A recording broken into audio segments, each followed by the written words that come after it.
So protect your brand, develop an IP strategy, run a search before using a trademark.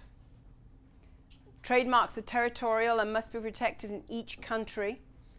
So in Europe, you can actually take one trademark out and that will protect you in the European Union.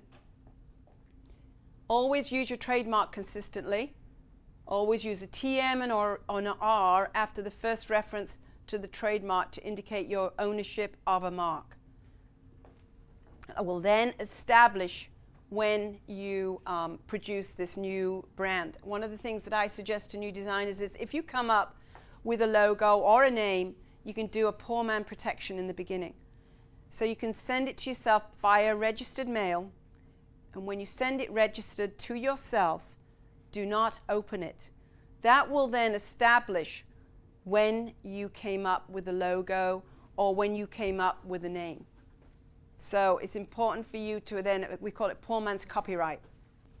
So protect your brand, select where to register, develop a plan to prioritize areas of protection. Where are your products going to be sold? Where are products manufactured, like we talked about? Where are infringements likely to incur? And where are the strong markets for your products? So as you grow, these are the questions you need to answer.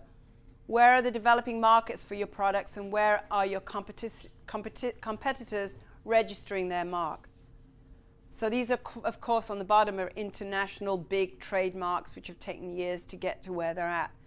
So register your mark with customs, and there are a lot of free information out there. The US Trade and Commerce, if you go to them, they can help you, especially when it comes to exporting and dealing with international sales.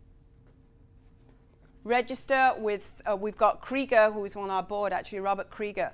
He can help you a lot with shipping, customs. He's a customs broker.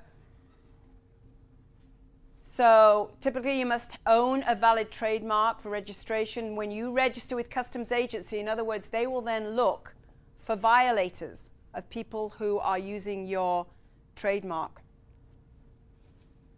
And you can file applications to register your mark with customs, and they will respond quickly when contacted by customs agents. You need to make sure that you follow up when they contact you, that their containers come in or they've seen other people using your logo.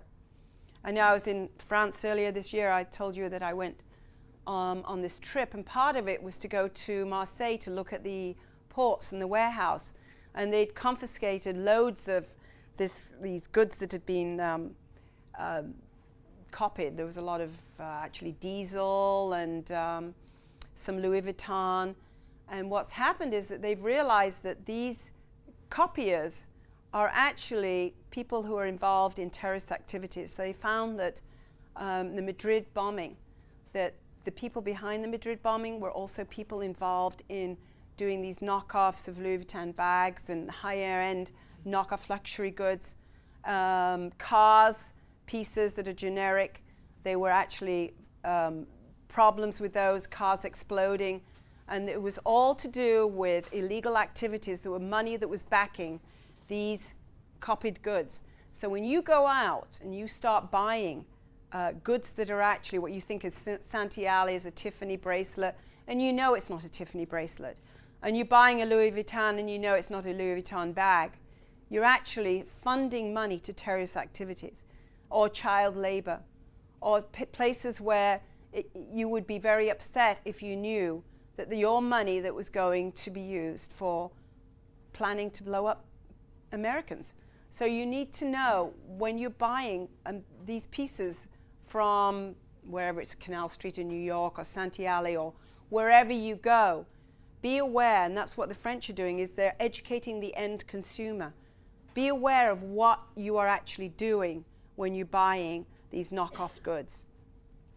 How to profit from a brand? Of course, we know that licensing is a great source of income, a passive income. If you find that you're branding your company and he's got his Active Sportswear together and he's got a sunglass company that comes along and they want to make sunglasses using his brand and they have a licensing agreement, when you have a company who you want to license with, you want the right image for you. So you know that you're not going to want some cheap eyeglass company to be using your name. So having some kind of agreement with licensing is great, but you need to know that you need to keep on top of who your partner is and making